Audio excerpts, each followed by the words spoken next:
Happy Halloween! Welcome to today's vlog. Yeah. We got the whole Pikmin gang here. Bobby just left. And our leader. Bobby was also here, but he doesn't work today, so he just came in to take some photos. So check these out.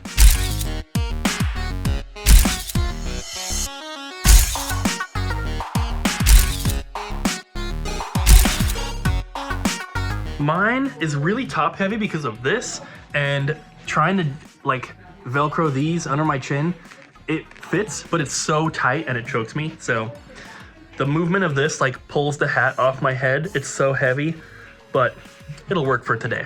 My back is still really hurting too. Oh, yeah. But I'm just not gonna like, pick up boxes of stuff, and I'm not gonna like bend over a bunch. Yeah, just don't work. Just go take a nap. You know what happened? So you know that my back was hurting before. I got in the car to go to Home Depot. When I got out of the car, it was hurting. You went in and took a really big poo. And... No! Oh. It was actually feeling better yesterday morning. That's how I throw out my back usually. But then that drink order got delivered and I put them all away. That's what did it. It was like carrying all the boxes of the sodas and then like bending over and opening them and putting them all away and then carrying the excess into the storage room and everything.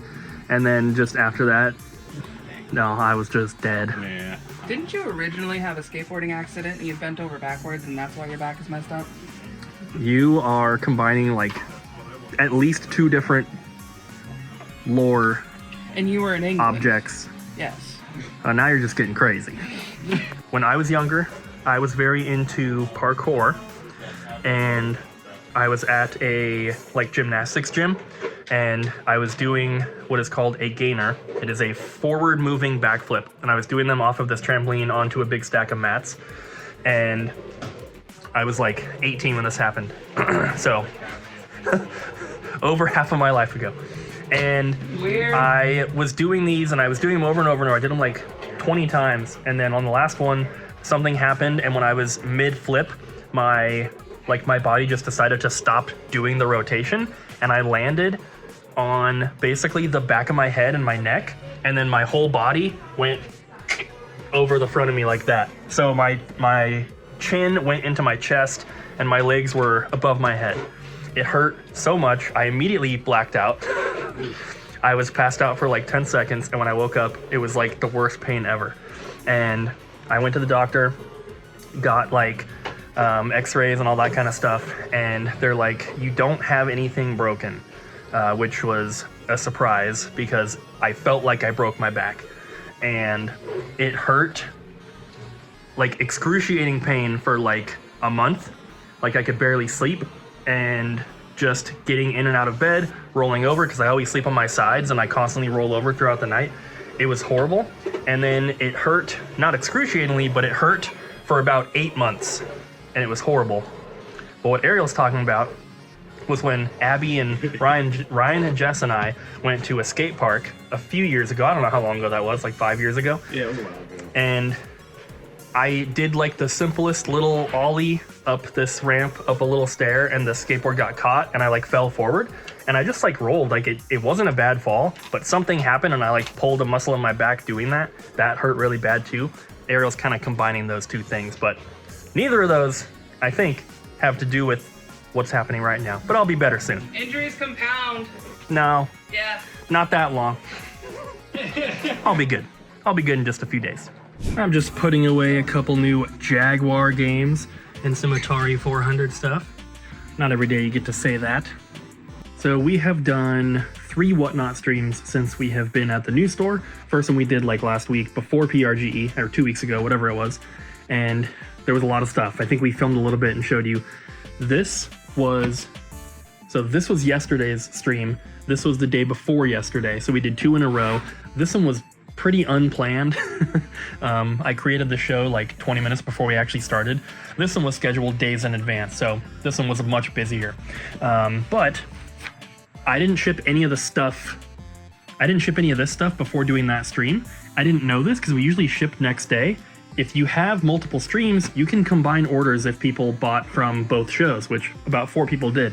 So I was able to combine their orders, but still, we have all of these I know this maybe doesn't look like too much, and I can't really show you because I don't want to dox anyone, but there is hundreds of papers here, and this is going to take me forever to get shipping. But luckily, we got this one desk here from the old store to get set up for shipping. So this is what we have so far. We also got this one, but, you know, not ready to do anything with that side just yet, but let's get to work.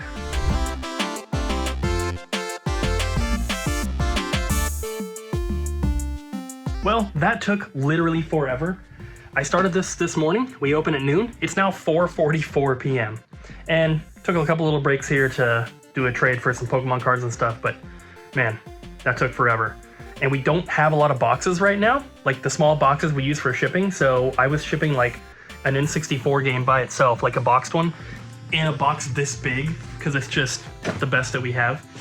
So I just ordered more boxes and more bubble mailers because we are super low on both. We have these, we have those, we have that little pile, and that thing is completely full. Not trying to dox anyone, so I'm not going to get too close to them, but if you order something from us, thank you guys so much. And people keep asking, like, when is the website going live? They want to make purchases from us, but they don't want to go on Whatnot, which is fine. But I'm telling you guys, it's going to be months before the website is ready. There's no point in working on the website until the actual inventory software is ready to go. There's still a lot of bugs that they're fixing. There's features that they're adding for us and all sorts of stuff. If we were to build the website now, it would be so buggy, there'd be so many problems, and they're constantly changing and updating the inventory software. So it just makes more sense to wait until they're kind of done with that part of it, then we'll work on the website. But my original goal was to hopefully have it up by Black Friday, Cyber Monday. There's no way that's ever happening. We are probably not even looking at having a website until 2026. So I'm just warning you guys, if you want to buy from us before then, the only way to do it is going to be on Whatnot. It's already time for a drink restock. Once we get everything put away, I'll show you guys all the new stuff that we got. So I got everything put away. I also got new price tags on everything, because the old ones were handwritten and they were gross. But we added Hank's Caramel Apple Soda. We have Peanut Butter and Jelly, Fairy Princess Shirley Temple Bacon Soda. And then we have these. It says it's Korea's #1 cream soda. The strawberry, milk and yogurt, and peach. Seems interesting. And then we have the Duff Orange Soda. We have all of these Warhead sodas, which are supposed to be really sour, as well as the Toxic Waste ones, which are probably also super sour. And then we restocked a bunch of these and got some new ones as well, like Star Trek. Care Bears one is new, that one is new. Smurfs one is new, and Step Brothers Catalina wine mixer. Bobby and I got some barbecue for lunch today, and he grabbed one of the like butterbeer sodas, and I decided to try this one, the caramel apple one. This is so freaking good. I already love apple soda, and this is just better than every apple soda I've had before. This is definitely one to try if you're coming to the store. We've been bringing some stuff over from the other store, basically like every morning. That's what these boxes are here, covering the counter, as you can see. But having this counter here with the computer set up, able to do shipping, already makes me feel so much better about everything. Like, this place is still a huge mess and there's still a billion things to do. But this is one thing that was really annoying me, and I'm glad that we got it set up. I'm feeling a little bit less stressed now that we can properly do shipping here. And I hope it never comes off as me like complaining about too many trade-ins or anything like that. It's stressful, but it's all good, right? We want trade-ins, we want the store to be busy, and I know that at some point we'll be set up, right? All the stuff in here will be taken care of. There won't be gigantic piles of things to work on like this. Eventually, the store will be exactly how we want it to be, and then hopefully from that point, it's smooth sailing. Everything is still going really good with the store. Sales are great, trade-ins are great, foot traffic is good. We're getting new customers all the time, and we finally got our phone situation figured out today. Comcast was very annoying to deal with trying to get that switched over, but it's done. It's been a while since we've had a bunch of new releases. Pokemon Legends ZA. Ariel's playing, Colton's playing, I'm playing, super fun. Bendy the Dark Revival, Battlefield 6, Digimon. We have the Outer Worlds 2, which has got the weird moon guy on it. Then we have Dragon Quest 1 and 2 HD Remake, Chronos the New Dawn for Switch 2, and Five Nights at Freddy's Secret of the Mimic. Spooky! It is Halloween after all. True. And we also just got some pre-orders. Well, we don't have the pre-orders up, but we pre-ordered from the distributors a couple new games. There's a triple pack of horror games for the Switch, and then also, Ryan, there's a new Terrifier game. What? No. It's coming out for Switch, PS5, and Xbox, and they're doing a standard edition and a special edition. I didn't know Terrorizer had his own game. Terrifier, It's the same thing, right? basically, but it's called Terrifier. I mean, they the look the arcade game. They look exactly the same. They're basically like brothers. That's where he got his name from, right? Yeah, but Terrorizer hates us because he hasn't even been to the new store yet. Yeah. Can everybody like tweet at him or tag him or Yeah. go into his Twitch stream and be like, why haven't you gone to Double Jump yet? He hates us now. He hates us now. Definitely do that and tell him that we told you to do it as well. He will love it. Remember that little segment that we used to do all the time called Surprised It Hasn't Sold Yet? Well, for me today, it's the Amiga CD32. Specifically because we have someone who they're not super local, I think they're up around Seattle, but they were telling us for months and months and months before we opened, they're like, I'm coming day one, I'm gonna get the Amiga CD32. They still have not come in. So we still have it. Because how many people are interested in the world's first 32-bit CD game console by Commodore? Not too many people. But that person was, and we still haven't seen him yet, so we still have it. And I thought this was gonna sell day one. And here we are at the end of October, a month after opening, and it's still here. We also have a couple of games for it, which are relatively inexpensive compared to the console. Console in the box is $1,200, but the games are $20, $30, and $40. Not too bad. So Olimar here was doing a trade-in, I was. and we got something very unique we've never had before. Never even seen in person, as far as I know. It's not like I've been looking out for it, but It is the ColecoVision Collector Vision Phoenix console. Yes, and this appears to be new. I don't know if it ever came in an original box, so I just put it as complete because it has everything. I saw boxed ones on eBay, but it looks like it was kind of just like a standard cardboard box. Yeah, like the shipping box. Yeah. So everything's still sealed in here, Super cool. except for the charger, which, I mean, it's just a charger, but yeah, this guy always brings in really cool stuff, really interesting, unique niche stuff, and this is what I would consider the pinnacle of unique niche stuff. Yeah. And for those that don't know, this, I don't know if it was the entire product, but at least the Sydney Hunter game and like this bundle is done by CollectorVision Games, which is in part, I think, owned by John, who is Gamester81 here on YouTube. Yes. And he also puts on the Game On Expo in Arizona, which maybe we'll go to one day. John, shoot us an email. But yeah, this thing is super cool, and they've been sold out for a long time, and they're very expensive. Yeah. Like incredibly expensive, way more than probably either of us expected when we first looked at it. Yeah, I was like, oh, this is just a rinky-dink little HD console, you know, it's one of those flash games or at games thing. Yeah. No, it's a very high-quality product, and I think on release they were like 200, 300, something like that, but I priced this bad boy at $700, which is pretty crazy, but that's actually a really fair price based on the sold listings on eBay. Yeah. Because they will sell for, like, there's a couple that sold around 700, but most of them are like 8 to 850, and the cheapest one listed for sale right now, there's only one. It's 950. It's pretty crazy. There was also a really rare ColecoVision like homebrew game in here,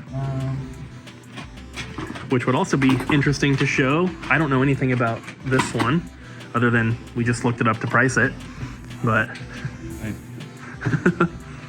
Nether Dungeon, and it's signed by people. I don't know who made it.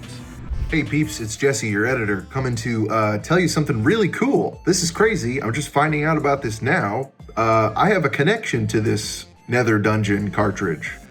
So I produced a movie called Max Reload and the Nether Blasters. You can check it out on Amazon Prime. I think it's on Tubi for free. It's got Kevin Smith in it and some other cool people. It's a sci-fi fun popcorn flick about a boy named Max Reload who works at a video game store. A ColecoVision is traded in with the rarest game of all time, Nether Dungeon, in the system. and the video game causes a lot of chaos to ensue. So Nether Dungeon was actually a playable homebrew game for the ColecoVision, and it was under the name Deep Dungeon Adventure. The directors for the movie, my good friends Scott and Jeremy, got the development team to reskin and modify the game, and even made some of these playable Nether Dungeon cartridges. How this ended up in Vancouver, I have no idea. Also, these signatures are the signatures of Jeremy Tremp and Scott Condit, the directors of Max Reload. Very cool. Max Reload and the Nether Blasters. Check it out. This is a very, very cool thing. Wild Child. Wild Child. I don't. There was a name I saw, but I don't remember what it was, and I think that's who signed. One of the people that signed it.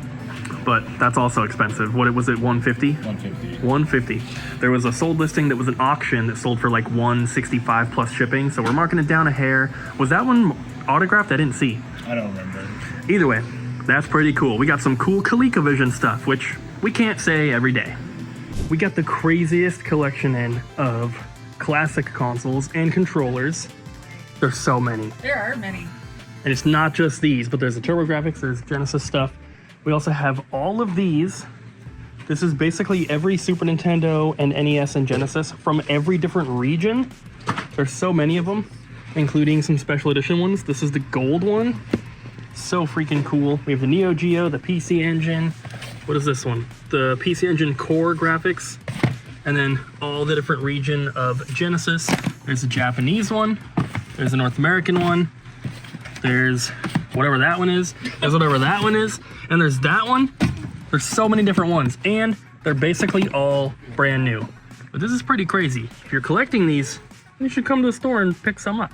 Thank you guys so much for joining us on today's vlog. We hope you have a great day. Don't forget to subscribe, like, and comment. Bye.